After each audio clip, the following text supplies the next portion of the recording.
Hey, what's going on, guys? Welcome to Touch Tell, Stories Behind the Hood. I'm your host, Frank Vargas, aka Traveling Frankie. Here I am in the middle of New York, because, when in Rome, you do what New Yorkers do. You talk to someone in New York. And I'm privileged and grateful and thankful that I have Tori Rodriguez. Tori, thank you so much for, give me your hand. This is when you shake my hand. Yeah, thank you. That happens a lot, actually. I never tell them what's happening and then what. So, Tori, first I want to say thank you, because I reached out to you last year in November. And the minute I did, you always said, sure, I would love to do that. And because of our travels, your schedule, mine, we could never make it happen. But here we are today, and you've had a long day so far. You left California earlier, I don't know when, and she only has about 2 hours in between, and she said, we'll do it today. And she's a trooper. I judge people on two things, on what they say they're gonna do and what they actually do. So kudos to you, because I don't think I would have done it. But thank you again for being here. How was the trip? What time you woke up this morning? I woke up at 4 o'clock. 4 a.m. 4 a.m. California time, and then got in the Uber at 4:30. Got to the airport. My flight was a little delayed, and then flew direct. Because I got all this luggage here. I wasn't messing with layovers. There's actually, her luggage is right next to us in the middle of the sidewalk in New York, Manhattan. Hey. Well, I was there for business and pleasure. So when you have your welding helmet, and your high heels in the same bag, something I've never said before. I have both my helmet and my high heels. I don't think I've ever said that sentence. I'm gonna tell you, you're in New York. I don't think anybody would, give you a double take. Actually, if you did have that. Actually, you are right. I forgot where we are. Anything happens. Anything goes here. Absolutely. So you were out in California for, you said, work and pleasure. So Yes. what was the work part? So the work part, I was just involved with a really awesome project. There's an artist out in Santa Ana, California, named Alicia Rojas, and she's part of this great community. During COVID, a lot of people were dying, and a lot of people out there don't speak English. And I can't imagine the anxiety of being in a place where I don't speak or read the language. Your country, yeah, and my family is disappearing. Right. Wow. So they really pulled together to educate the community, to provide information, to make sure everyone was taken care of, to try to get the vaccine rolled out as quickly as possible. Yeah.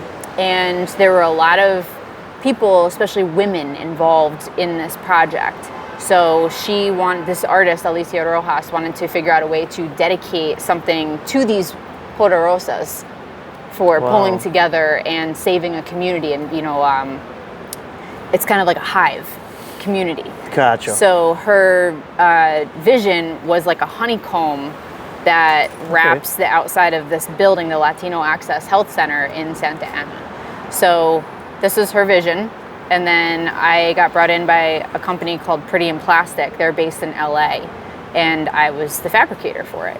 Wow, I'm getting goosebumps. That's so cool to hear that you're doing something like that, and that other people are actually trying to share and let other people know how you can become a community, with all these other things happening. It was super inspiring. Like, we live in this society where everything is like so individual based, and they did it. So Thursday I flew in, I got picked up at the airport, and I thought we were just going to the site to have a meeting, because we had to ship this in sub-assembly. So I knew there was a little bit of work on site. Okay. But I thought that was all Friday, and they're like, no, like people are lining up. We have a soup kitchen on Friday, so we have to do all the street work tonight. And I was like, okay. Yeah. So I just ran, I changed. I'm like, forget the 3 hour difference and everything else, right? An energy drink. Exactly. Yeah, I was like, I'm good. Yeah, let's go. Yeah. Wow, that's amazing. That's actually pretty cool, but it's got to be the ROI on it, the feel good part of it. So worked on Thursday night, worked a lot of Friday, and Saturday was the unveiling. And that was very, very special, because people from the community got up and spoke about how this, this push, this collective of women really saved their family members, how they just came together. And it was a very refreshing, inspiring thing. I didn't realize when I got brought into this project, I had no idea what it really all meant. of this. I was like, oh, you want me to weld this brass honeycomb thing? Cool. This seems cool. Sure, no problem. And then I was like, holy crap. And then, it wasn't a requirement, but the fact that they had a Latina welder to do the project kind of made it that much more special. And Pretty in Plastic is also a woman-owned company, so it was just like, just the way it all fell into place is very cool. That's pretty cool. Now that you mentioned Latino, so Tori Rodriguez, what's your background? So, I was born in upstate New York. Okay. But my dad is Cubano. Okay. And my mom is Italian. So my sister and I refer to ourselves two loud people. Latin Italians. So two loud people, Cubans and Italians. Hey, man, at least we eat good. you are right. So your dad was born and raised in Cuba? No, he was born here. So my grandfather came over, and Gotcha. then so my dad and siblings were. Got it. And your mom? Here. Got it. Yeah. So now growing up in this very loud family, Cuban, Italian, in New York, to add to the equation, right? Now the volume just keeps going up. How was your childhood? What were you into as a kid? I was kind of introverted as a kid. I mean, very like silly and crazy around my friends, obviously. Of course, but in school, like I was very quiet. Don't call me. Straight A student. If I came home with a 90, it was, why didn't you get a 95? I came home with a 95, why didn't you get 100? Oh, you got 100? Good. You studied like you were supposed to. So, my parents pushed me with the best intentions. And, of course. I've got no complaints about it. Yeah. It definitely shaped me into who I am today. So when you were getting all these 90s, 95s and all that, something I don't even know what that means. Anything. Whatever. I was more afraid of my parents than I was of the teachers. I can imagine. Me, I'm like, yeah, 90. What? No. So now you're growing up here in New York. Yep. And even though you're getting good grades, did you have a vision of what you wanted to be? Did your parents wanted you to be something specific? Sure. So, I've always been very artistic. I've always really liked art and architecture. I started playing piano when I was 10. So my parents' vision for me was for me to go to music school and to become a musician or a music teacher. Okay. But I didn't know how to describe it back then, but I knew that it was something that was for me.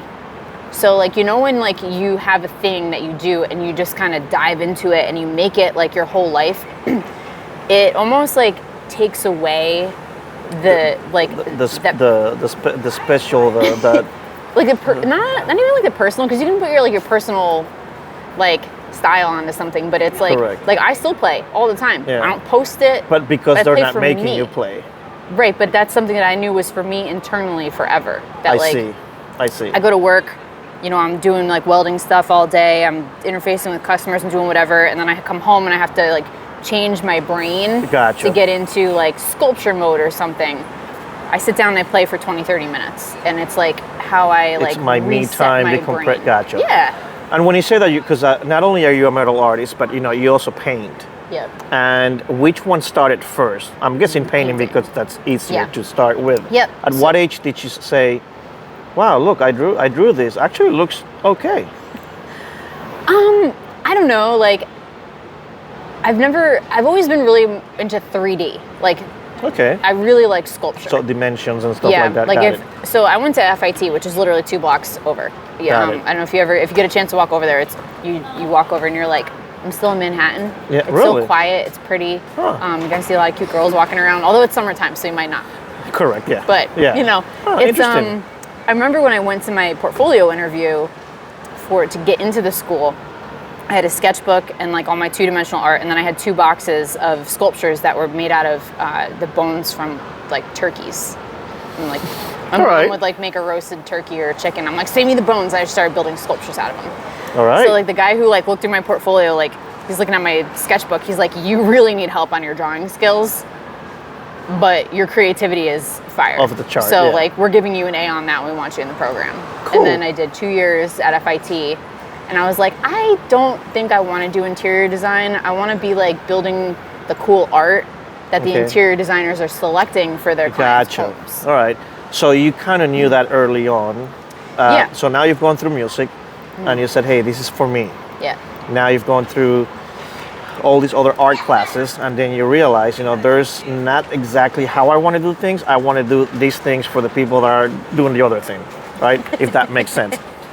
When Yeah. did you realize, all right, how else can I use art? How else can I do anything else with it? And when did welding start coming into play? So when I was younger, like, in high school, you take the classes to try to set you up. Correct. So I didn't know what I wanted to do at 14. I liked art, but I wasn't great, and I liked building things, being hands-on. So the first time I took a welding class, I was 15 in high school. Yep. Got it. Took wood shop, then I took metal shop, construction management. So after I finished at FIT, I went back upstate and I actually got into manufacturing. Okay. So I was working for a company doing like laser and water jet cutting. Oh, wow. And it kind of just brought me back to working with metal. Gotcha. And I was like, it just feels right. Yeah. And then I enrolled in a school, and at the same time I switched jobs and I got into project management. And because I've always somehow along the line, I've always done AutoCAD. Like I took that in high school, I did it all through college. I still, my laptop is in my bag right now. Like I'm doing AutoCAD drawings in my downtime, Really? in between stuff. Well, yeah, I mean, to design your own Of course. projects. Yeah. So I've been doing AutoCAD for more years than I should probably admit.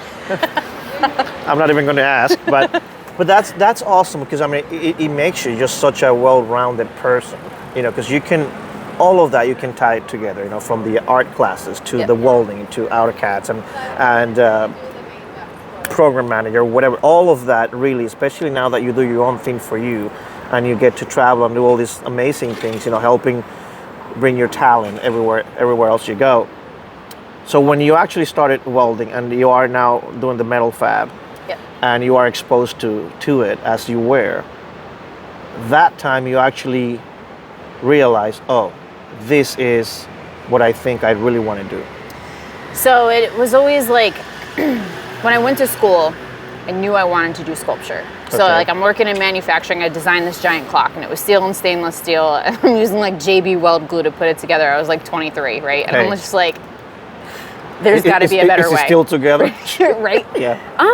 I don't know. I left it with that company when I left. I was like, here's my parting gift. Yeah. So I don't know if they right, yeah. maybe. Perhaps. But then it kind of just it took a while for me to be able to get started. Having a shop space and equipment and there's a lot to just get started.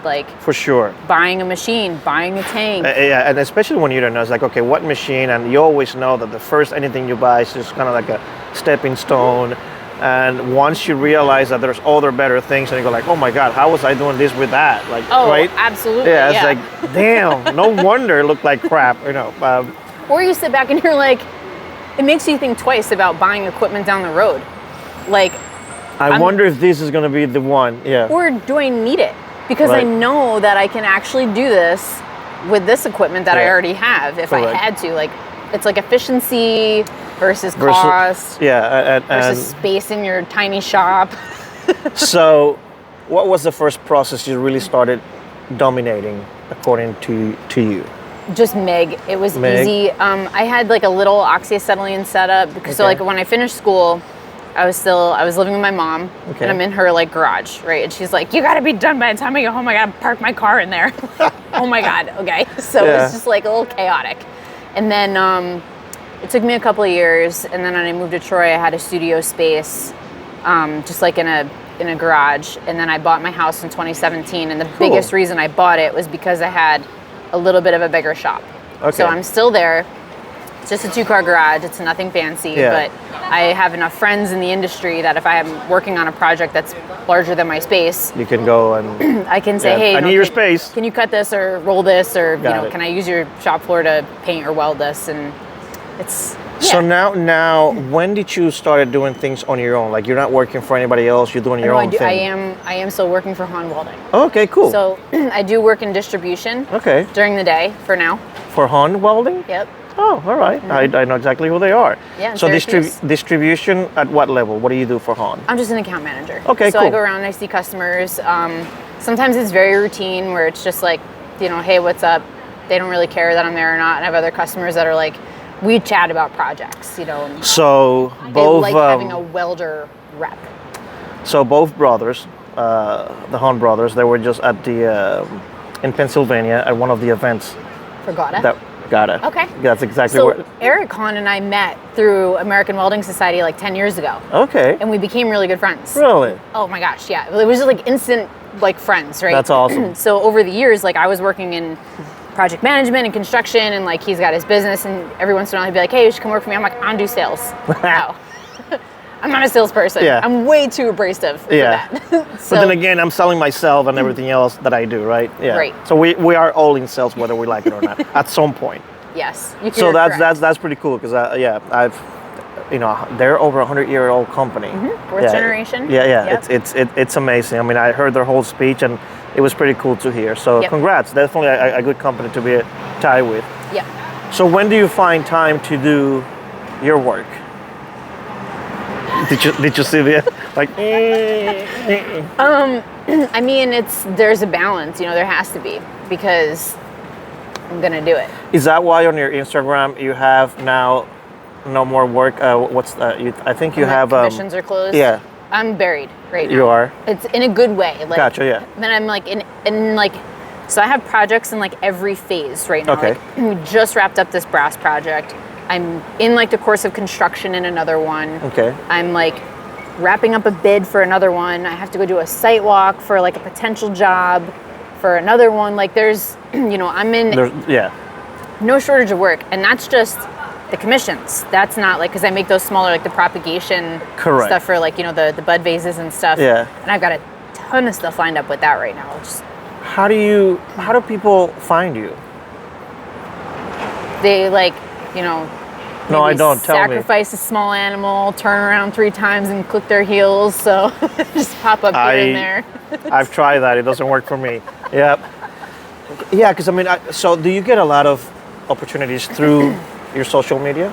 I do, and it's been like kind of one project kind of leads into another one where like word of mouth kind of thing. Sort of, yeah. I mean, I have a website, and like all of the projects that I've done, I know like there's like some kind of connection already established. I see. Where it's like, hey, you did this for such and such person. Or Gotcha. Like, I think that you'd be a really good fit for like working on this with that person, and it's like an introduction, or like.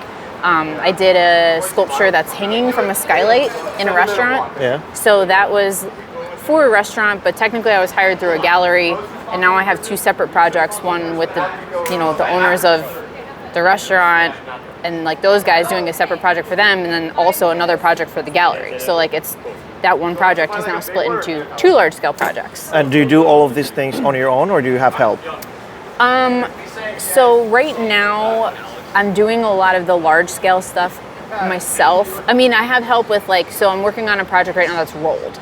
And I worked with an outsourcer to get this 11 gauge steel rolled, because I don't have the equipment in my small shop to roll these massive pieces. The structure's 7 feet tall. So that like I'm, in that sense I have some help. I also work with a guy at Haun. We met through American Welding Society a long time ago. He's a fantastic welder. Really? But he hurt his hand, so he doesn't do it all day, every day, but he still likes it. So he's been helping me with like all of my smaller products. He likes that these are things that he can weld over and over. I have like my own AutoCAD drawings, and it's got the bill of material and the weld notes. He likes that stuff. It's like meditative. I find that boring as shit. I cannot sit and do the same thing day in and day out. I think this is why I do what I do, because it just gets me in a different place, different people, different things. Because I agree 100%. I would go out of my mind. But he does a great job. Yeah, and exactly. He knows what my standard of quality is, and I don't have to question it. I pay him. He's happy. He does my stuff. I'm happy. It's a win-win. Absolutely. It's a win-win. That is so cool. How much travel do you do? Because I mean, so you work for Haun. Yeah. And then you try to kind of squeeze in personal business, personal vacation, and all these other things. So not only the work side of things, but how do you handle that when you got to do things like where you were just in California? Well, I mean, I took time off from Haun to do that. Like Thursday, it didn't stop. Like the train, I took the train down from upstate, then another train out to the airport. Then I'm in the airport, and I'm like standing at the gate, and I'm on the phone with the office. I'm like, FYI, this person's gonna call because they need A, B, and C. Like, so Thursday, like, I really didn't have the day off. it was see. a lot of coordination. But then Gotcha. Friday, like I knew I was on job site all day. So I told, you just set it up, right? It's like taking a day off. And yeah, I know. Yeah. I don't subscribe to this, like, you have to be available all day, every day to everybody. Like, no, you need a work-life balance. 100%. So that's it. So with that being said, how many Red Bulls do you drink a week? So the Red Bulls, they don't have as much caffeine as the Celsius. Oh, okay. So I usually drink about 1 Celsius a day, and then if I need an extra pick-me-up in the afternoon, it's a Red Bull because it's only half the caffeine as the Celsius, but don't tell my cardiologist. Yeah. I don't think he watches a welding I channel. hope not. I'm not going to tell him. Yeah. Now, doing what you do, working for Haun, where would you like to see yourself in 5 years from now? I mean, working for myself. Like, Okay. Haun's great, don't get me wrong. No, but it's, you know, and I love the guys, and the connections with like the vendors and the customers are fantastic. Like, It is. I love working with like Lincoln and Miller and Hypertherm, and like, you know, there's some other brands in there too, but because we do a lot more than just welding. The saws, Cosen's been great, Dake's been great. So it's really nice that like, because I can use this equipment, whether it's something I have in my shop so you get or to training, practice, you get to learn. At the same time, you're growing, meeting it builds people. credibility though too. Even like if I go out into a shop and one of my customers there, like, you know, I've got a lot of experience on job sites. Gotcha. And I've got a lot of experience working with men, but Okay. not with a lot of the equipment specifically. So this job has helped boost that credibility. So now when I walk into a shop, it used to be like, what are you lost? Or what are you doing here? I'm 5'3", like, you know, right. going in a And you're fab like, shop. that stack of dimes looks like crap. Like, what? Yeah. Yeah. Like, is your gas on? Yeah. Like, Like, welcome to the shitty weld is the club. ground cable up? Like, you know, it's not, Like, hi, I'm Tori. Yeah. Exactly. But it's nice that like I can use the equipment, Of course. and that just helps build the credibility. But it's not even just that, but it's like, you know that you're helping people. Because why am I going to sell them a piece of crap because it's, you know, 5% less than something they should be using, or because it's like I don't It's ever about finding do, like, solutions. we don't really do a lot of like, you know, product of the month and stuff like that. Like, sure, we have little stuff like that, but I'm more concerned about like, what is the need? Like, what does my customer need, and how can I help them? And that's the thing. That's very well said. You know, sometimes there's people out there that they just want to sell the biggest machine, the most expensive, anything, just because the commission is bigger, you make more money, but it might not be what the customer needs. You, being a welder and being exposed to all this, you kind of know, like, hey, for what you're doing, you don't need that big bobcat or whatever the hell. You might, this might work for you, and you'll be happy, and because they'll keep coming just because, hey, she got my back. Right. Like, you know, I get it. She's not just about selling that big machine. Right. So that totally makes sense. Now, being in a very male-oriented industry, have you ever found any pushback on when people still don't know that you know your craft, or you have to kind of prove, like, I know what the hell I'm talking about? Yeah. Yeah. All the time, and it's. Like for me, I kind of, it's like case by case where I'm going to draw the line as like, am I going to how much like, you let them kind of. Right. So I'm either going to push and be like, well, no, this is why I think you should do this. Or I'm going to step back and say, you know what, make your decisions, go right ahead. But don't call me 85 times next week when you made the wrong decision and I told you so. So, and that's not just with Haun. I've had that. No, correct. You know. Yeah. And how did you learn about the American Welding Society? And are you still associated with the American Welding Society? Yeah. So I am involved with the Northern New York section. I think I'm like second vice chair or something like that. Yeah, that's where I am for South Florida. Yeah. Okay. Yeah. So yeah, I watched your interview with Lexi. Oh. Yeah, she's like our district mom. She's great. Oh, we love so Lexi. you are under Lexi? Yeah. Oh, that's cool. So we're like, so in Northern New York, I'm like on the other side of the state, right? Gotcha. So like we have Northern New York. They're like, are they like Niagara Frontier or something like that? Yeah, but we're correct, all in yeah. District 6. Got it. So we all fall under Ron Stahura.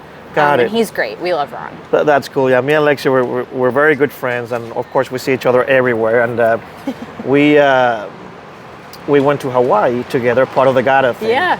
And Hunter, her husband. Okay. We kind of toured one of the islands, and we did some amazing 360 trips around one of the islands, and we're stopping in the middle of the road and having coconut water in the middle of whatever, having like these empanada things, and both of them have never had anything like that, well, especially in Hawaii to begin with. So I was like, hey, have you ever guys at pupusas, which is a, Yep. you know what they are? Yep. Right? It's like a Honduran empanada, but flat. Yep. And they're like, no, let's go. We're going to have this. And they're like, oh my God, this is the best thing ever. Well, have you been to Buffalo, New York? Yes, I have. So it's not really their fault. It wasn't me. I said what I said. Yeah, right? Now, you also call yourself, is it welder babe and art nerd? Yeah, kind of a fusion. I know. I don't really fall in one category. Yeah, Ask me tomorrow, you're gonna get a different answer. gotcha. And also T-Rod, that's just kind of a Tori shorten, and then Tori Rodriguez. Fine Arts, or what is it? The whole description on your... Oh yeah, well, so that's my website, is Toridoesfineart.com. Okay, got it. So that's like my handle. Okay, And then, yeah, so things might be changing. I might be like breaking off where like I have the products separate from the commissions at some point. Got so it. I'm just not, I don't know. You know what it's like trying to run a business and like do your craft, and then you have to do marketing. Like, I know. That's a full-time job in I know. itself. And do you still have pieces that you're still selling? Are you still creating art, or you don't have the time for it?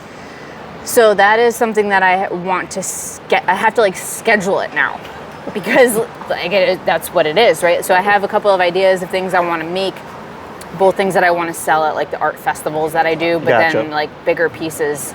Like there's one that I want to do that I don't really want to talk too much about it yet, because it's going to be like a cool thing. Like the I other wanna, ones were not a cool thing? No, like it is, but you know, I can't I- give all my insider secrets out yet. I get it, so. I get it. So art festivals, like what kind of art festivals do you go to? Like markets. So we have like Oh, cool. Art on Lark in Albany. I'm doing the New Paltz Arts and Crafts Festival. So you set up like a table, a tent, or something like that? Yeah? Yep. Yeah. That's awesome. So what's the biggest piece you've ever done? The biggest piece I've Yeah. ever done? Gosh, that's hard. Like so the one that I just did in California. Okay. That's huge. That Really? that was not like my brainchild. Gotcha. But that was the largest piece Size-wise, that I've ever right. fabricated, I think. But And the what largest piece, about the most difficult one? It doesn't have to be the biggest, but something that you started and go like, this should be easy, and then, holy crap, I don't know why I'm doing this. So, the piece that I did that's hanging from the skylight Okay. in the restaurant, Gotcha. that was insanity, right? But like, I'm very grateful that I had the experience as a project manager before I started taking on these large projects, because I knew to figure out the logistics up front. Gotcha. So like, if you have a 10-foot by 6-foot skylight, but a standard 36-inch doorway, how are you getting it through the front door? Correct. So that all has to be accounted for in the design up front. Of course. You know, so it's things like that. Certain that things are just- done out here, certain things are going to be done in Yes, there. yes, Gotcha. absolutely. So, you know, I did an owl that's got its like wings spread, and Yeah. it's like on like a tree, and that's in front of an elementary school.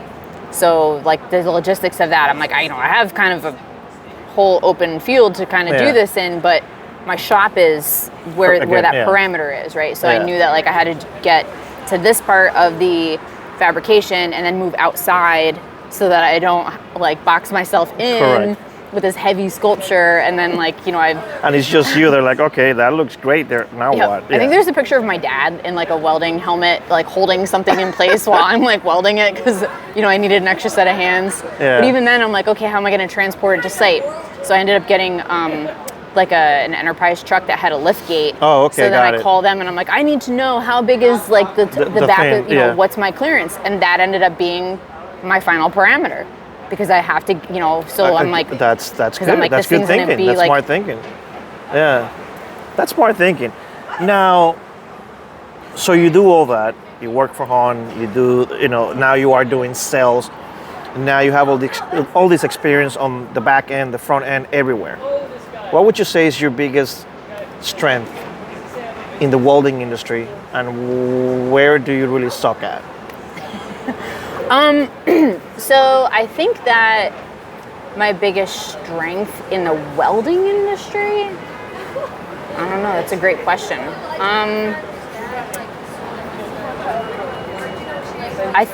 So I think my biggest strength would be like helping people like come up with streamlining a process. Okay. So like if you have like an end goal, like what is the best method route to do this, right? Got it. Like I'm a very like So you can envision what's coming, the future, the end goal. Right. Okay. Like, is this, where you try to look at a process and see, like, what's the most time consuming? Where's your bottleneck? What's your, where are you spending more money than you should be? And try to, like, hone that in and fix the process. So that's interesting because it's not even an actual process.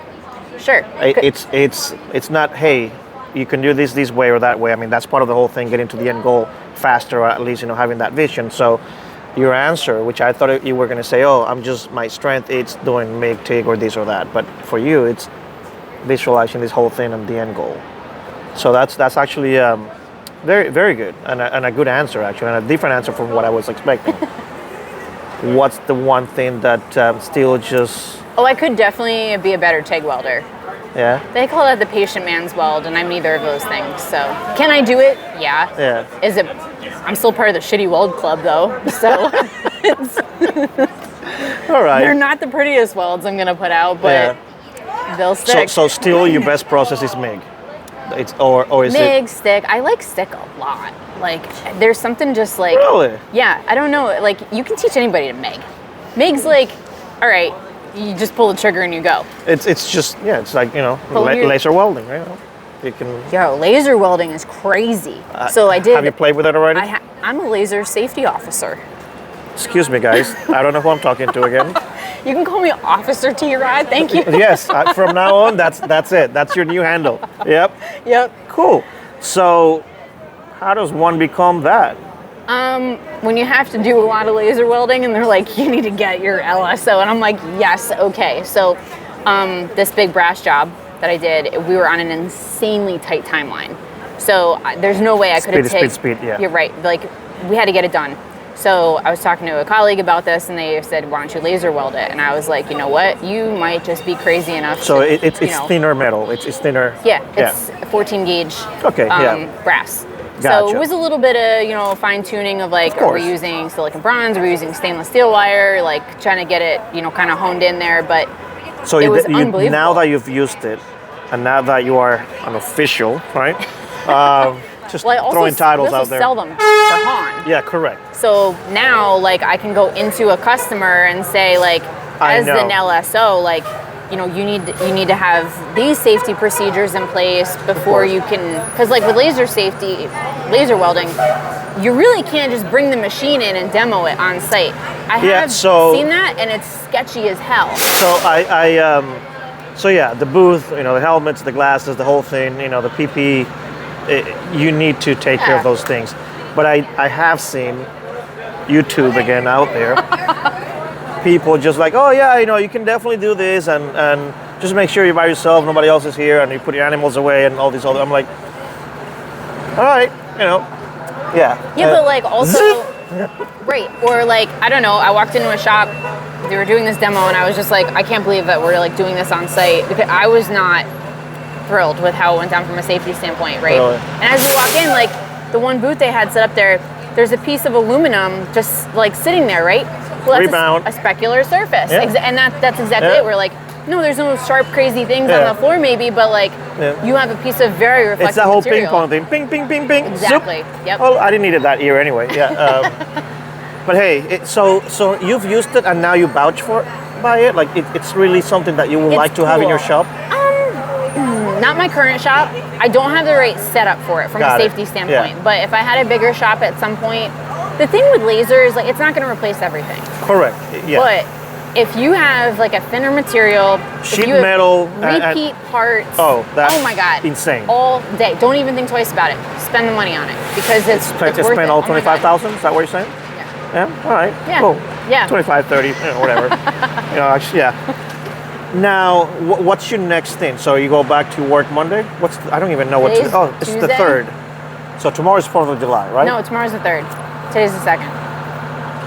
I was just testing her. Yeah, I knew exactly what was going on. So you work Monday coming up? No, I work tomorrow. No, not to. Oh, you work tomorrow? Yeah. So I work tomorrow, and then I have to I have another sculpture that's due next Saturday.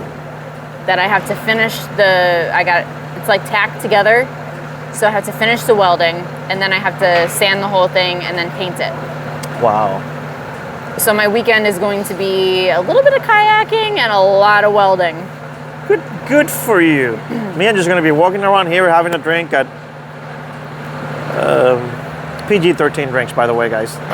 Yeah. You're an adult. Yeah. Yeah, but you know, if I just use that excuse, like I only drink when I travel, I'm never home. So you do the math. Now, how long does the train take you from where we are to? 2.5 hours.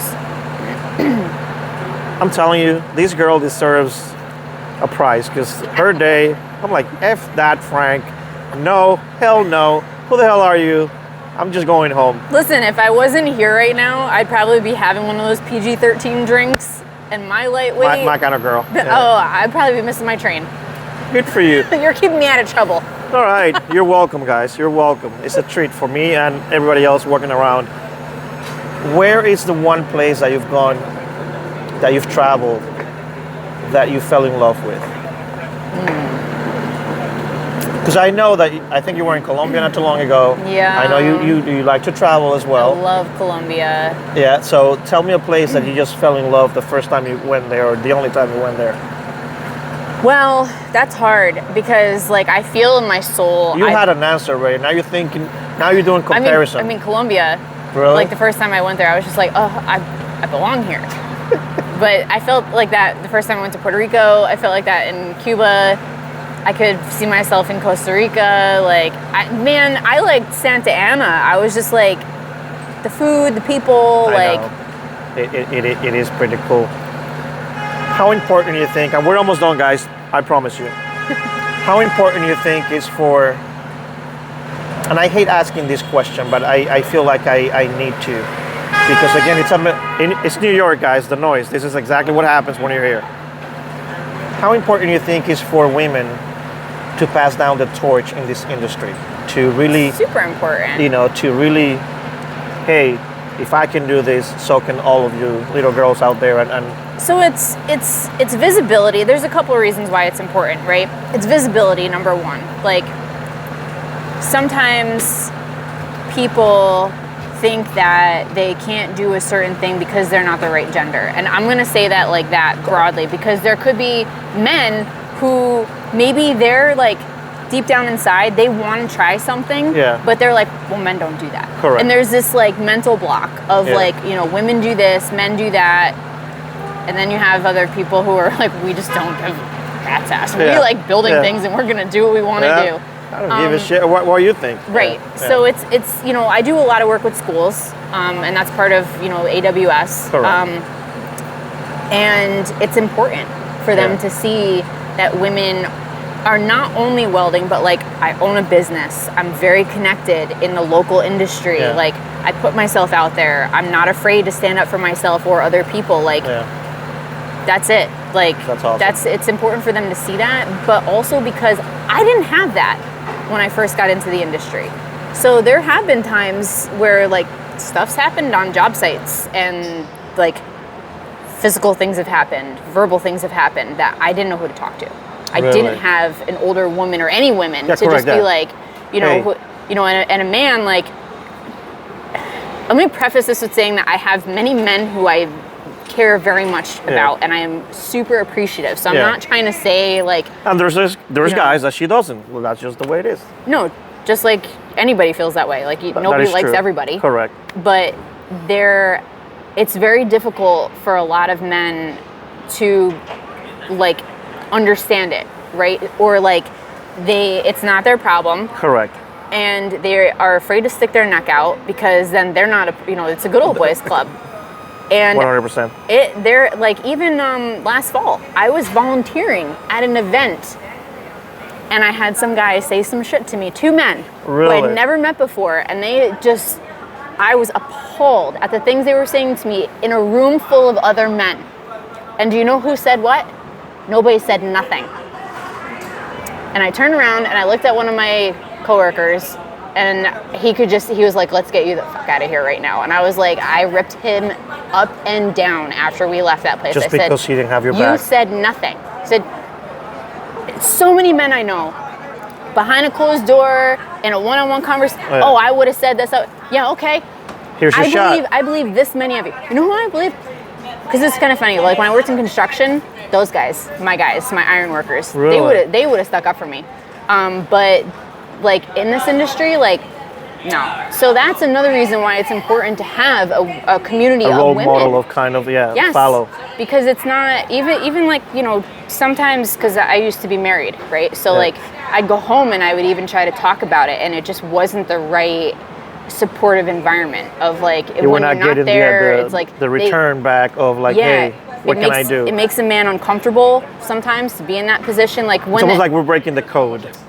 right. Yeah, you know, like, oh, you know, it's guys, you know, that's Right. what we do. But like, are you going to talk out both sides of your ass? Because you're going to sit here and tell me in one breath that women belong here and that we should have opportunities, and then when you see some shit go down, you tuck your tail. So what is it? It's so sad to hear that, because I totally get it. And again, yes, there's certain things that guys can get away with versus, you know, women in any male-oriented industry. Sure. And that sucks. So whenever I see someone like you and the Lexis and all these other friends that I have, Stephanie Hoffman and all these, you know, it's just wonderful to see breaking that barrier. I mean, it's been happening for a little bit now, but social media is helping, because you guys actually become even better welders than a lot of freaking guys out there. Well, you got to think about it too, because it's like, you know, and I do mentor some young women. I had a couple working for me, and they're doing their own thing now, and it's great. But sometimes we still have these talks about like just not being taken seriously, or like, you know, sometimes you might have an approach that's this, and I might have an approach that's that. And if one's not right or wrong, but because maybe you're an older man and you've been doing this for this way, you feel that you have to say that it has to be this and not that. Correct. Because of that. And it's like, what's the point? Like, if you could just let go of the ego, like just get the job done. Don't you have hobbies? Like, don't you have things to do? Like for me, when I get into that situation, if a guy is gonna push at this point, like, you know, we were talking earlier about it, like part of me is like, go ahead. Yeah. Just do it your way. Yeah. Okay? Because I got 85 things to do when I leave today. Instead of arguing with you who's right or who's wrong. Yeah. I tell the girls too, like, and it kind of goes for anybody who's like, if somebody is beating you down and they don't, you know, whether it's an ego thing or they're threatened by you, right? Because you're younger, you're a woman, whatever it is. Like, I've done a lot of creative visualization. I'm a great therapist, right? So, because like, mental health is super important. It is. I'll be the first one to advocate for that. Is. But if a man is speaking to me condescendingly, I just like my ears, like it's like it muffles it, and I tuned you out of, but I see myself over here, right? And I'm like, maybe I'm wearing this, or maybe I'm wearing some like rock star killer outfit that I feel confident in. And his words are just like particles, and they're just going through me. I'm not absorbing it. I'm not holding on to it. Like, go ahead, say what you need to say, because you know what? It's already gone, and I'm just not going to take it. I'm not going to absorb it, and I'm not taking it home with me. And it's easier said than done. Correct. Yeah. Sometimes you just want to. Oh, for sure. Yeah. No. And don't get me wrong. It. Like, there have been times where, like, I have a reputation. Yeah. With vendors. Oh, really? Oh yeah. Yep. Okay. If you blow off a demo, if you like say something you shouldn't at a demo in front of a customer, like, people are gonna hear about it. My sales manager is gonna hear about it. Like, I don't let people get away with that kind of crap. Good for you. Good for you. I mean, you only have a very short time to really assert yourself, you know, and your reputation, and definitely you just can't let people get away with things.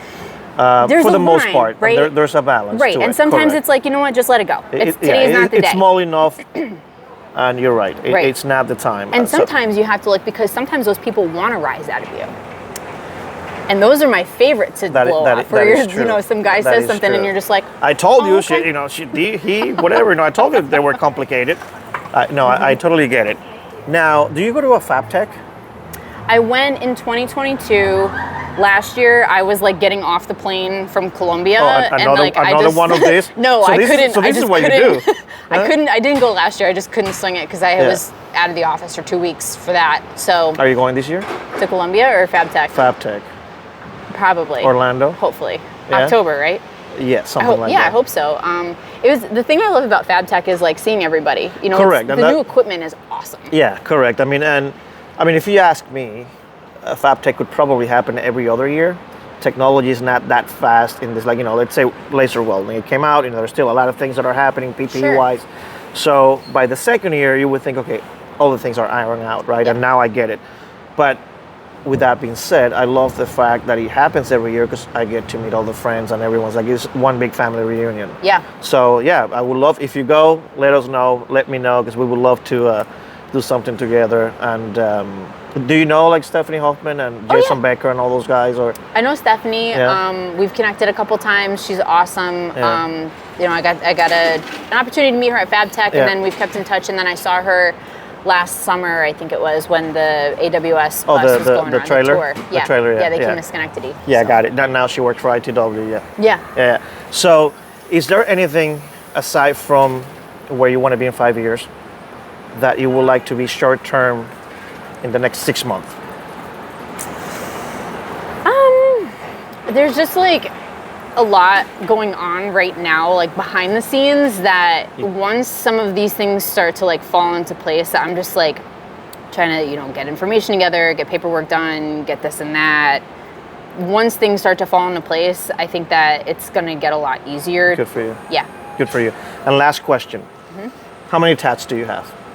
I don't know. Okay. But I just got this one like literally yesterday. Oh, like in California? Yeah, in California. So which one? Because I'm looking at 3. The mushroom girl. Oh, got it. So she's cool. still like wrapped up. Got it. Yeah. But like I like to get them when I travel. It's like Cuba, Colombia, Iceland, Barcelona. I got a dragon from. That is pretty cool. New Zealand. My leg is done pretty much entirely by a guy in Puerto Rico. So.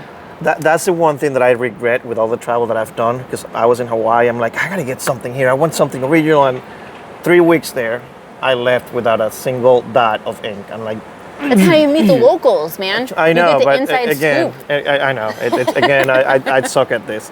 But I want to thank you for taking the time again for such a crazy day and just.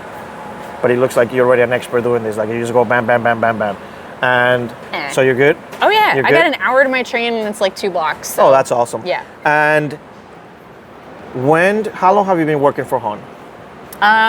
Almost 2 years. Almost 2 years. Yeah. Okay. Yeah. And so what were you doing before that? My entire career before that has been like project management and like engineering. Construction and all that, right? But I have had a couple of roles where I've done like dual, where like I've done project management, but I've also can go down to the shop and weld.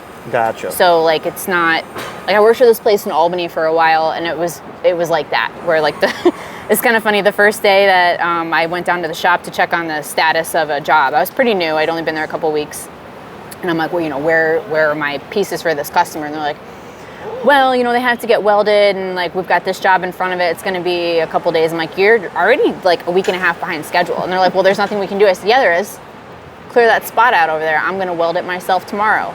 And the production manager is like, what? And I was like, yes. So then the next day I came in with my helmet bag and everything, and I was like, did I stutter? Where's my stuff?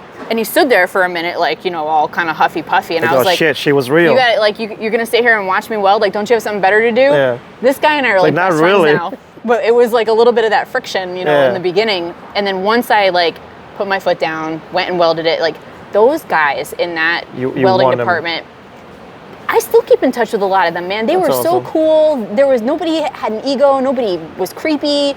They were all just nice. Like, they welcomed me into the family. They're like, if you need help lifting your parts, because some of these parts were big. Of course. If you need help finding stuff, like, we're here to help you. And I was like, you guys are legit cool. So, like, I know what it's like to be in, like, a good environment as well. Supported, like, healthy environment. So, and then from there, though, they were like, I'm doing my PM stuff. And then gets a, hey, can you come down this afternoon and like help us weld this thing? I'm like, well, I only got a conference call from 2 to 3. I can be down from like 3 to 5. How's that? Yeah, that'll help. Okay. That is so cool when you feel that way and you find people that are just down to earth. Whatever you need, we're here for you. Yeah. Why Troy, New York? So I grew up about 40 minutes north of Troy. Okay. And there's not much up there. So up 40 minutes from Troy or in Troy? In both. Yeah, like, I mean, you know, it's not, Tori is not New York City. Correct. But there's a lot more there than there is like up closer to the Adirondacks. So I grew up a little bit closer to the Adirondacks, and like it's, if you like mountains, it's nice, but you know, there's no diversity. Gotcha. They don't know about pupusas. So it's, you know, I like to be in a place where there's a little bit more happening, a little bit more diversity. Gotcha. Totally. But not as crazy as the city. I could see myself living here, but the thing is, really? like, I have so two you would big come dogs. back if the opportunity was right, absolutely. But I have my shop. I've got two big dogs who have a yard to run around in. To find that in the city, forget it. Not in the city. Not in the city. Are you bilingual? I can speak a little Spanish. Yeah. Spanglish. Okay. And are your parents bilingual? No. Italian and no, they're not either. Nope. So where does the little Spanish you speak comes from? Just traveling and wanting to know it. My sister and I speak more Spanish than our parents do. ¿Sí? ¿Qué edad tiene tu hermana? Okay. ¿Qué edad tiene tu hermana? How old is your sister? She 31. 31? Yep. All right, cool. Yep. And so it's just you and her? Yep. Cool. And did you guys always got along? Always. Till this day, you guys are? Yep. Yeah. She's my best friend. Yeah. What does she do?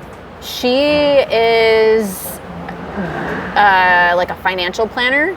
Like a financial planner. So yeah. It could be or it could not be. Yeah. It's like a. I don't really know exactly what she works for, like a big like retail store, but on like the corporate end of it. Gotcha. So like, you know, you see this store in all sorts of malls, and like I'm sure they have a big shop on Fifth Ave, and she does like financial planning and stuff. All right, sis. She kind of knows what you do. I'm sure you know that she's a welder, right? Just saying, just throwing some. Listen, man, she's come into the shop a few times, and like art's not really her thing. Yeah. Totally, but she numbers are.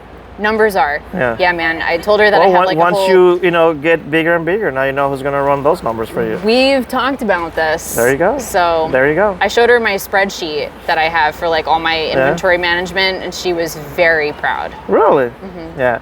Me is a piece of paper that I carry in my wallet, you know, and yeah.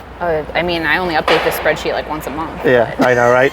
Well, again, I want to thank you for being so cool from the first time I reached out and he said yes right away, and also for just this crazy day that you're having and just making the time to come and talk to me. You didn't know me from Adam before this, but we just kept going back and forth, and I'm so glad that we got to do this, because I think now I see why all the hype behind you. The hype behind me? Yes. Trust me, I do a little bit of homework on my guests before I have them on, just enough to get in trouble, but not enough to be surprised from everything they say. So, but yeah, you're great. Your art pieces, everything you know, it's really cool. Thank you. So you're awesome, and now that I know that you are also kind of on this side of what I do as well, for now, I love when people get to do the whole circle, the 360. Yeah. Because it's only going to make you better. Here's the thing that I've always had, like my mindset is that like when I go into a job or a project, what skills and what connections am I getting out of this? Correct. Like, it might seem daunting to take on a new project, or like, oh, I might not have the best skills for this, but it's gonna push me harder to fake it till you make it, baby. Fake it till you make it. But not even faking it, because it makes you practice. Correct. Yeah, it's just, but only if you have the work ethic, though.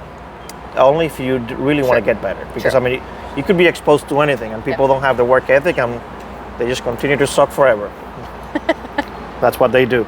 But anyway, thank you again. It means a lot that I get to talk to people like you in this industry, and more people keep saying yes for whatever reason. So thank you, guys. And with that being said, guys, T-Rod, what are the other handles you have? Well, it's just Toridoesfineart for now. Cool. But yeah. So check her out. Eventually, when she start making more pieces for sale, buy the damn thing. Support the metal artists. Support the industry. That's what it's going to make it. What it's going to keep us here, right? Every one of us. So we got to support each other. Thank you guys for watching. Here we are in the middle of, again, New York, and Frank once again. And if people keep saying yes, who am I to say no? So I'll keep having guests until they say, F off, Frank, I'm done with you. But till then, I'll be somewhere else with somebody else. Torch Tells out. Thank you, guys.